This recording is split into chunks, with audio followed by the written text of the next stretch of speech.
Good evening, babes. Jessica Rose here with a romantic evening of Q&A on dating and sex with alopecia. Happy February. It is Valentine's week, and I'm sure some of you are fucking hating this holiday coming up. And then I'm also sure some of you are a little excited maybe because you're in a new relationship and it's getting sexy and you might be feeling confident, but you also might be a little worried. So that's why I'm here, to talk you through some things that are new to you, because having alopecia is hard, but we still feel sexy. Like, we're losing our hair and not our libido, right? All right, so I've got some candles lit. Got my glass of champagne, so why don't you pause this, get your sexy on, okay? Light a candle, spray some perfume, get a cocktail or some tea, whatever does it for you, and like, let's just talk, girl talk, okay?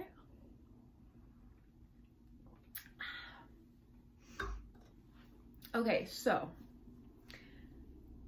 for this night, I want to once again introduce my case of alopecia, which is alopecia areata diffuse, which means I'm not losing any body hair.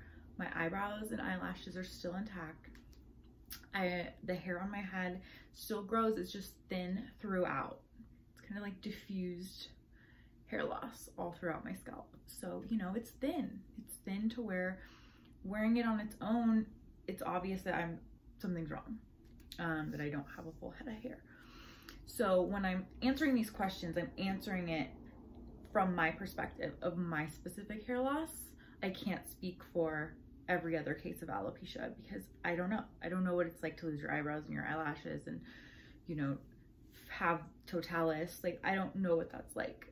I do know what it's like to have hair loss and thinning hair from my perspective, but it's all relatable. Losing your hair, regardless of what stage you're at, is hard. I get it.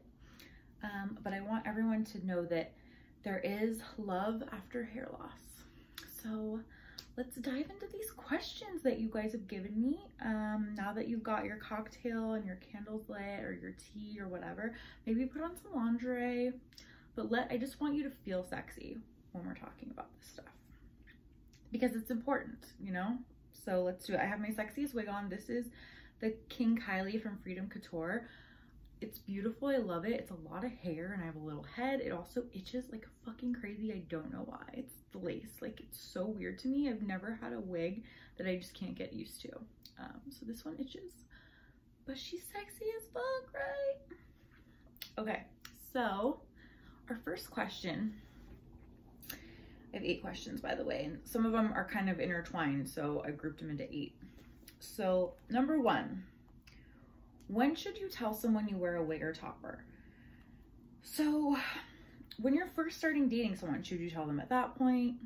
Should you tell them when you've already started dating them? Like, when is a good time to tell someone that you have hair help if you are hiding under a wig? And when I say hiding under a wig, that sounds negative. It's not. Like, it is whatever you want it to be, and there's no judgment here. So I have gone through every level of dating with a wig, because before I wore wigs, I was just like bald spot in the front of my head, like, hey, what's up? Eye contact was never here. It wasn't here. It was literally on the top of my head. So I went through that. I also went through the stage of bonding my wigs on, like gluing them so they wouldn't come off, and it would stay for about 6 weeks. And then I went to a clip-on wig, or no, I went to a clip-on wig and then bonding, and then the tape with my shaved head. So I've gone through it all. I suggest that you tell someone, obviously on your own time, whatever you're comfortable with, whenever. I say the sooner the better. Rip off the band-aid. The best relationships or dating or whatever I have encountered are when I'm completely upfront.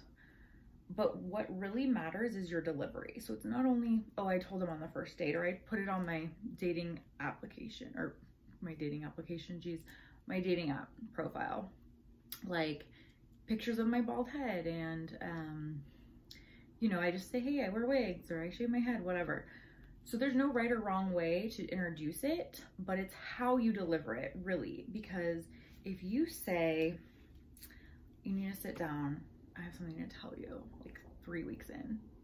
It's like, oh shit, what is this? Does she have AIDS? Like, I don't know. Like, is this really serious? Does she have cancer? Is she dying? Like, what could she have to sit me down to tell me, right? It's like obviously something serious, or, oh, I cheated on someone in the past. Like, I don't know, like brains are racing and they're expecting something big. Most people don't know what alopecia is, especially like the men I've dated. They don't know what alopecia is. Like, what is this? So when you're like, I have alopecia, and there's a pause, and you look like someone just shot your dog, they're gonna react the same. They're gonna react how you're reacting because, one, they don't know what the fuck alopecia is.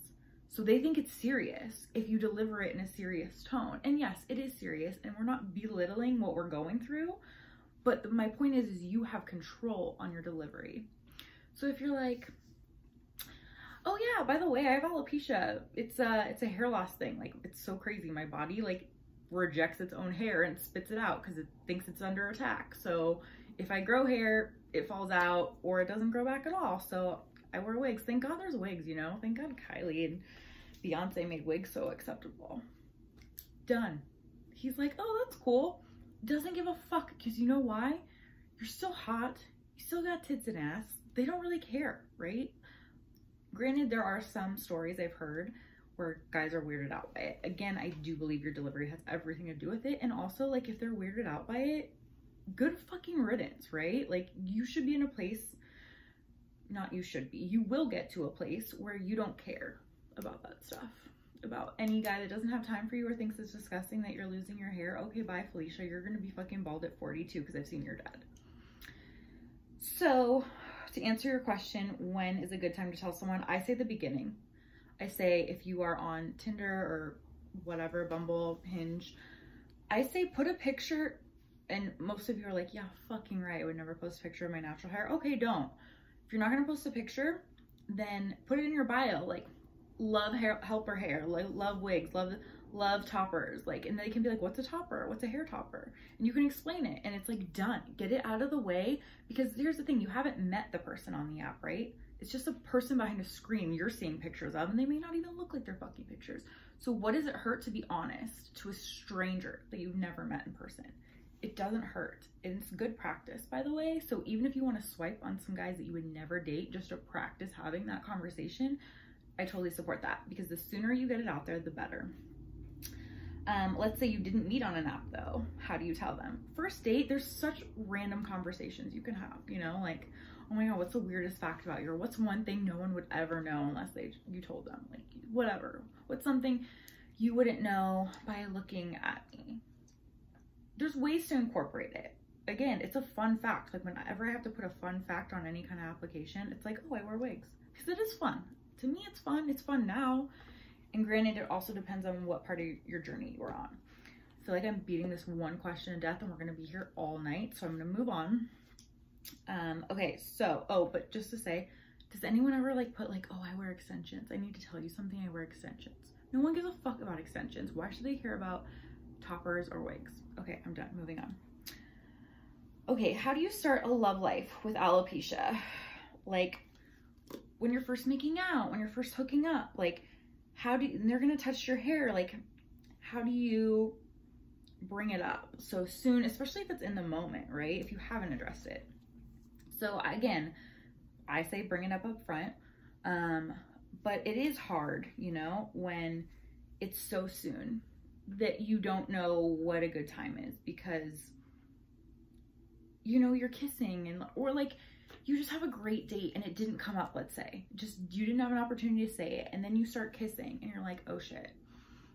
Like, oh, what if he touches my head? Like, I don't know. There's so many moves you can do, right? Because if someone tries to like slide their, that shit's coming off. And that's not cute. And that's scary. If that happened to me, I'd be a little like, what the fuck? So I think it's just only fair for both of you if you address it before it gets there. If you don't have that opportunity, when he starts pushing, like, you just like, you know, and like maybe put it on your face or like whatever, put it on your boob.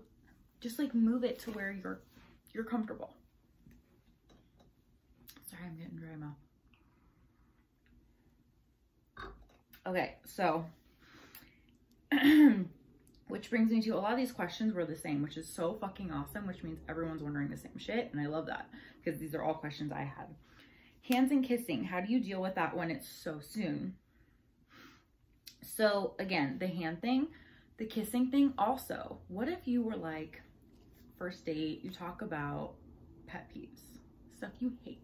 My top one is littering. I fucking hate littering like no other. Second one is when people are at the crosswalk and they're like pressing the button 100 fucking times. Like, dude, one time, not gonna change the lights any sooner. My third pet peeve is, oh, I just really hate when people touch my hair. I have just like kind of a germophobia of my hair being touched, because you know, when I go to bed and all those germs, they like get on my pillow and then they're touching my face and then I break out because I have sensitive skin. That's so reasonable. That makes so much sense. No one's gonna question that. Be like, that's so weird, you don't like your hair touched. No, I spend a lot of money keeping my hair groomed, getting it colored, styled, shampooing. I don't like germy ass hands in my hair. It's a phobia. It's so normal. So I think that's a good way if you don't want to talk about your alopecia. I also actually do have a thing with like my feet being touched. Don't fucking touch my feet. That's disgusting. It's not weird that you don't like your head touched either. When I go to massages, I'm like, nope, don't touch my feet, don't touch my head. It's not weird. It's totally acceptable. So that's a way to deal with that. And yeah, the hand deflecting, I really think works. You can just grab their hand and move it wherever you want. Not everyone is like dying to get it in your scalp. But yeah, just say, you know, you're sensitive to people touching your hair. All right, next question, moving on. So it's kind of like the early dating phase. And now we're gonna get into sex, because sex is super important. I think no one in the alopecia community talks about it. Everyone's like, oh, will I ever find love? Which I should address right now. You're going to find love. You need to find love with yourself first, and then you will find love elsewhere. That is 100% true, because I have been in shitty relationships and I never loved myself first. And that's why I attracted people that treated me the way I didn't deserve, because I didn't love me. So why am I gonna expect anyone else to, right? You can't fill that void. You have to fill it yourself. You can't fill it outside. So once you love yourself and you start dating, this is all relevant information, but you will find love. So, okay, do women have sex with wigs on? I can speak from my experience, and yes, I only had sex with wigs on once I started wearing them. When I was bonding my wigs, and that means that I shaved the existing hair I had. So I had cut it really, really short, and then I was shaving right here and the sides, like this whole strip, and then I shaved the back. So the glue would just really be around my perimeter, and it was a super strong bonding glue, and it would stay on for 4 to 6 weeks, just depending on my activity and whatever, sweating, would wear it. And then I would take a shower with it and everything was great. I loved it the most because I could literally have sex that wouldn't come off. I was never worried about it. I was still worried about like the hands in it, but if it was pulled, it wasn't going anywhere. And I knew that, and that was awesome. So yes, I had sex with wigs on all the time. When I shaved my head and started taping it, I was a little more cautious, but still kept it on. The only time I have had sex with my wig off is in my current relationship with Taylor, because I'm just gonna be completely 100 with you. God, I really hope like his mom or my mom aren't watching, but we had like a 24-hour date and we just hit it off. We had already been talking and FaceTiming for 2 weeks. We met on Hinge. We just like had an instant connection, and we spent the whole first date from 11 a.m. to like 11 a.m. the next day. So the next morning, after we had been together, and he already knew I wore wigs because I showed him my wig wall on our first FaceTime date. So I was very upfront about that. So the next morning, when I took a shower, he was still here, and I came out with my wig off, and I was like, fuck it, I'm just gonna do it, right? I'm gonna just bite the bullet and just come out with my wig off, because I want him to see who I am now. God, I hope I don't get emotional. So emotional. Because if he can't deal, like, get out now, you know what I mean? Cool, I had a great night, but I got my rocks off. If you can't handle me, like, at least I got something out of you, and bounce now. And if you can't handle it, then my intuition was right, and we are gonna have a connection for a while.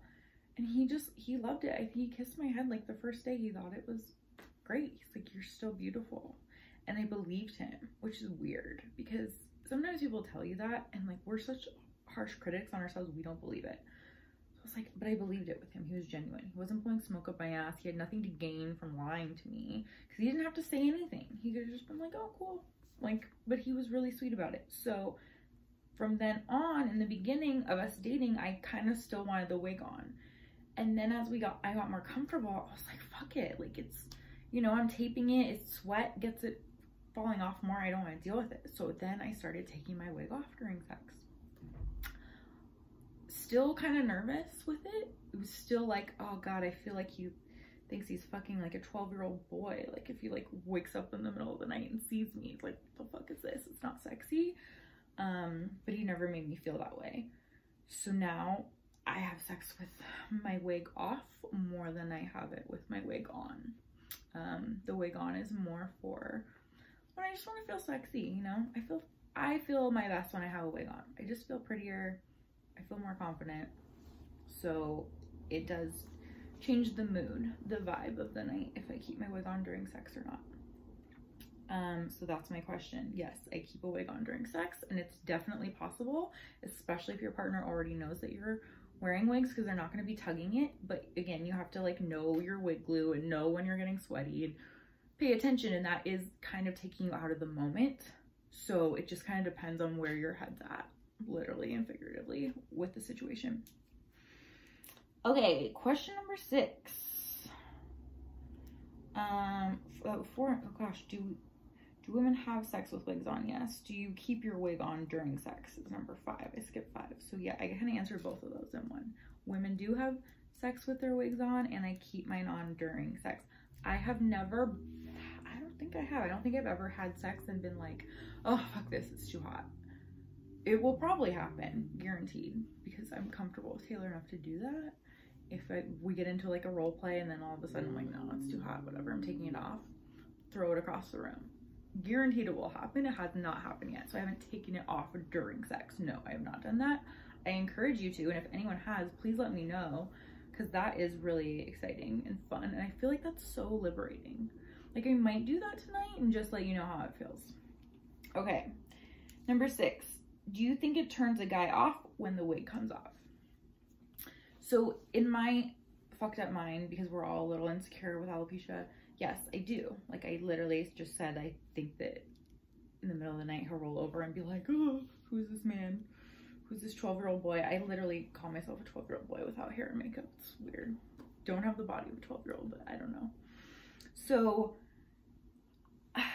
I do think that there is a femininity to having a wig on. I do. Whatever, that's my own shit. I think that there's something sexy about long hair, and maybe it's because I feel that's sexy. I don't think it turns a guy off. And mind you, Taylor's going to be answering all these questions too in another Q&A. I don't think it turns a guy off because you know how women are always like, oh God, I'm too fat. Like, you know, everyone's like, no, dude, you have tits and ass. Like, he doesn't care. He's like inside a vagina. Like, he's not caring about your burrito you ate at lunch.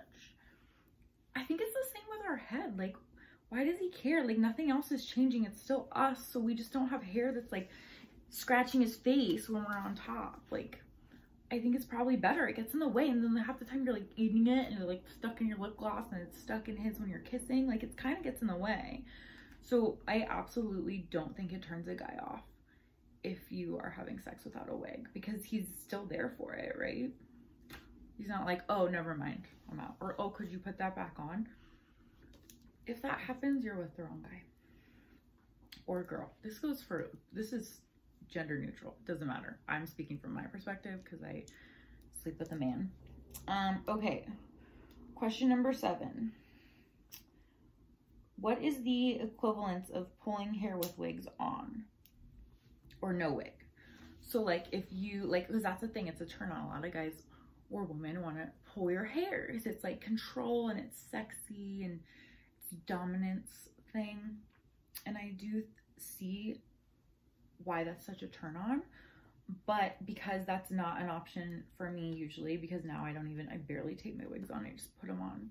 So if you're pulling it, it's like, hey, oh shit, which is kind of funny. And if it happened to Taylor and I, like now we'd laugh, but like early on I would be mortified. So I really think that the equivalent of that is the neck. I think the neck is a very sexy, sensual place. So if your partner puts his hands around your neck, maybe a little choking action, I don't know, it depends on what you're into, no pressure. But I do think that that is such a sexy and dominating move. It's equal to like hair pulling. It's control, you know, but it's also such a turn on. So I do suggest a little choking action if you can't pull the hair during sex. Okay, so for question number 8, this is the bonus question. Are you ready? It's the bonus question because I made it up. No one asked it. I just like really was thinking about it. I was like, I'm gonna put this on there in case anyone else was wondering it. Like, what would your reaction be if your boyfriend or girlfriend, whatever, like partner, like took your wig off during sex and put it on their head? Like, what the fuck would you do? What would I do?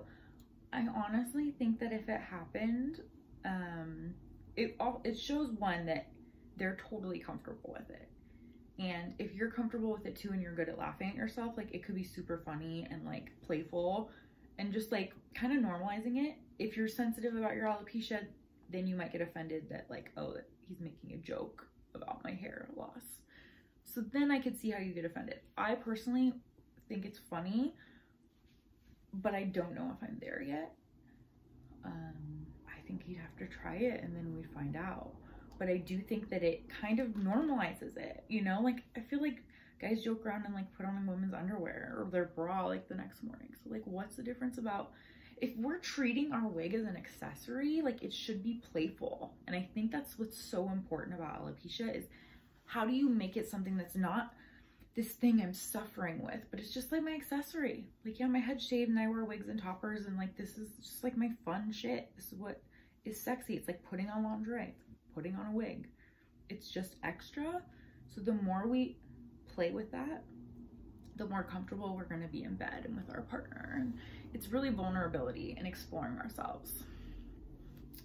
So that's it for my Q&A, my first Q&A for this month. I really hope that some of these answers resonated with some of you, and maybe you'll even go out and try some of them. I hope, if anything, it's about telling people about your alopecia sooner than later, because that literally has changed my life. Is once I got over my own shit and started just telling people, it literally was a game changer. It built my confidence up a lot because I felt like I had control over it. And my delivery. Delivery is fucking everything. If you've learned nothing, learn that the way you deliver it is everything. And you can still have sex without a wig, with no hair at all, or with alopecia with a wig on. You can still get your sexy on, and it's just as great. So thank you for coming to my TED Talk. I hope that you enjoyed it. I have some more videos coming this month where we get to ask Taylor these same questions. So if you have any more questions, please send them my way, because we're gonna have Taylor answering and he's not getting the questions beforehand. Oh, he might watch this video. I'll try to distract him, but that way it'll be 100% raw from his brain on the spot, and I can tell when he's lying. So we're gonna get some good feedback from just your average Joe, your average Tay. I'm really glad that a lot of you have a lot of questions that I used to have, that I didn't really have answers for until through trial and error is when I got through them. And now hopefully like you can learn through my mistakes and start to build your confidence and your sex life, because it's important. We need orgasms to get through the day. So if you liked this video, please give it a thumbs up. Please subscribe. Please share it with anyone else you know, or anyone that just needs to know how to self-love. I think like self-love is really important, and that's what Valentine's Day should be about. It should be about self-love, because when you have that, you can share love with someone else. So I'm just gonna put King Kylie back on. I'm gonna continue to look really sexy. And I'm gonna finish my champs. And I got a new eyeshadow palette. It's ColourPop. It's You're a Cutie. See it? It's really cute. Anyway, thanks for watching, babes. Love you. Mwah.